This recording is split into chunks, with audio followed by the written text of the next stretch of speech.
and across this country that it's now been confirmed that no more children have been found alive.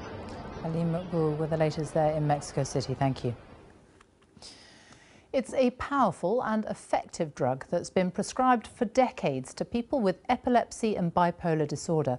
But some women who were told to keep taking sodium valproate during pregnancy were devastated to find that it had harmed their children in the womb, and they're now calling for a public inquiry.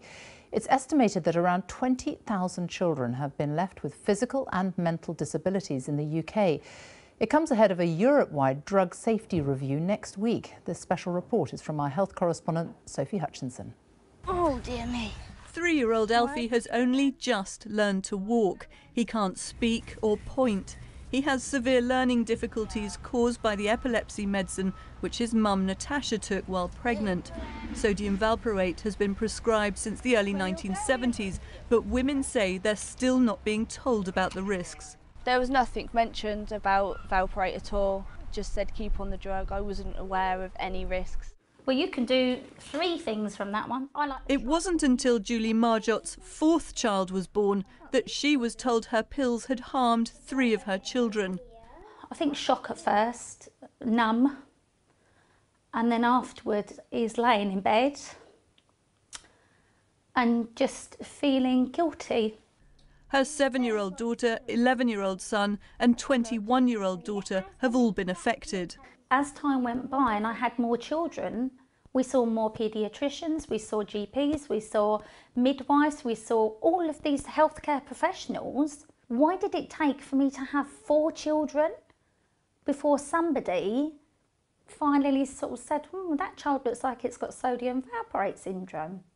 Valproate medicines are an effective treatment for epilepsy and bipolar disorders, but babies exposed to it in the womb have a 10% risk of physical abnormalities and a 30 to 40% risk of autism, learning disabilities and low IQ. Warning signs about the danger of the drug emerged as early as the 1980s and increased in the 90s, but large studies were slow to follow up. It wasn't until 2005 that patient information leaflets included risks of delayed development in children, and only last year warnings were put on the outside of packets. These are some of the faces of the 20,000 children it's estimated have been harmed by sodium valproate in the UK, and the tens of thousands injured across the world. In France, 1,200 families are suing the drug's manufacturer, Sanofi. They claim it was aware of the risks and should have warned women.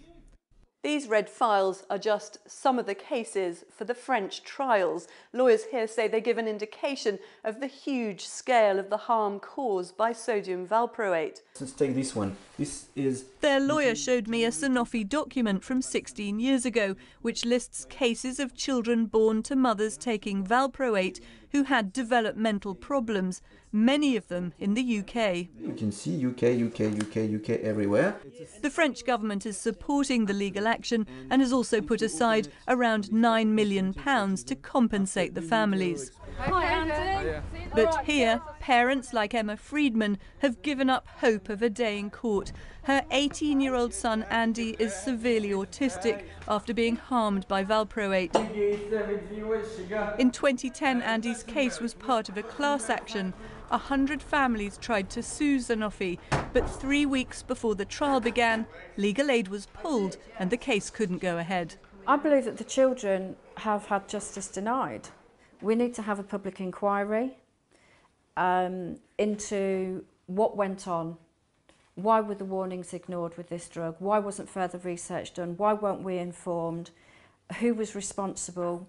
Sanofi declined to comment about the legal cases, but said it's critical that both the risks of continuing treatment and the risks of stopping treatment are discussed before planning a pregnancy, bearing in mind that other medications also have risks. You going to Spain? Despite being an effective drug, the valproate that Natasha took is now only meant to be prescribed to women of childbearing age as a last resort. According to the UK's medicines watchdog, it says it's kept the drug under constant review and updated warnings.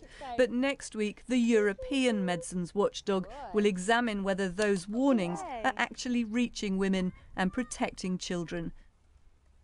Well, Sophie is with me now. This drug has been taken by people since the 1970s. So many children have been affected, yet very, very few people will have ever heard about this. I mean, it is astonishing that this is a drug that's more than 4 decades old, and yet only last year the warnings were put on packets.